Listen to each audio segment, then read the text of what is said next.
లలిత వారి శ్రావణం ప్రత్యేక ఆఫర్. అన్ని బంగార నగలపై తరుగులో 1% తక్కువండి. డైమండ్ జ్యువెలరీకి క్యారెట్ కు 5,000 తక్కువండి. ఇతర షోరూంల ఆఫర్లతో పోల్చి చూడండి. నగలు అలాగే కొనాలండి. రెండు ప్రభుత్వ రంగ సంస్థల మధ్య ఒప్పందాలు జరిగితే ఏదో మతలబుందని ఆరోపించడం సరైంది కాదు అన్నారు మాజీ మంత్రి జగదీష్ రెడ్డి. ఈ వ్యాఖ్యలకు సీఎం రేవంత్ రెడ్డి కౌంటర్ ఇచ్చారు. ఎక్కడ గండి కొట్టారో ఎక్కడ మెక్కారో అంతా తెలుసన్నారు. ఆ రోజు బిహెచ్ఎల్ అధ్యక్ష, ఇప్పుడు కూడా మేము చెప్తున్నాం, బిహెచ్ఎల్ ప్రభుత్వ రంగ సంస్థ, కేంద్ర ప్రభుత్వ రంగ సంస్థ. మన రాష్ట్ర ప్రభుత్వ రంగ సంస్థలు ట్రాన్స్కో జెన్కో.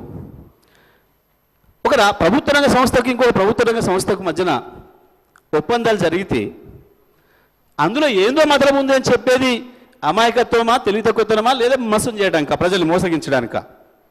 ప్రభుత్వానికి ఏ రకంగా ఇలా పొరపాటు చేయడానికి అవకాశం ఉంటుంది?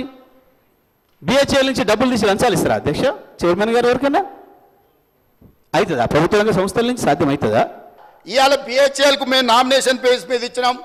గవర్నమెంట్ టు గవర్నమెంట్ ఇస్తే కమిషన్లు వస్తాయా? ఇది పద్ధతేనా? మీరు ఎక్కడ గండి కొట్టిరు, ఎక్కడ బొక్కిండ్రు, ఎక్కడ మెక్కిండ్రు మాకు తెలియదు అనుకుంటున్నారు అధ్యక్ష. మేమేం చదువుకోకుండానే ఇక్కడికి వచ్చినాం అనుకుంటురా?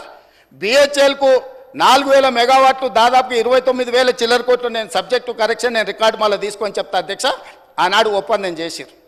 బిహెచ్ఎల్ నుంచి వీళ్ళ బినామీలు, వీళ్ళ బంధువులు, వీళ్ళకి కావాల్సిన వాళ్ళు సివిల్ వర్కులు మొత్తం మళ్ళీ బిహెచ్ఎల్ నుంచి వాళ్ళ కాంట్రాక్ట్ ఇచ్చారు అధ్యక్ష. ఈరోజు విచారణకి ఇస్తే ఎందుకు గుండెలు బాదుకుంటారు అధ్యక్ష?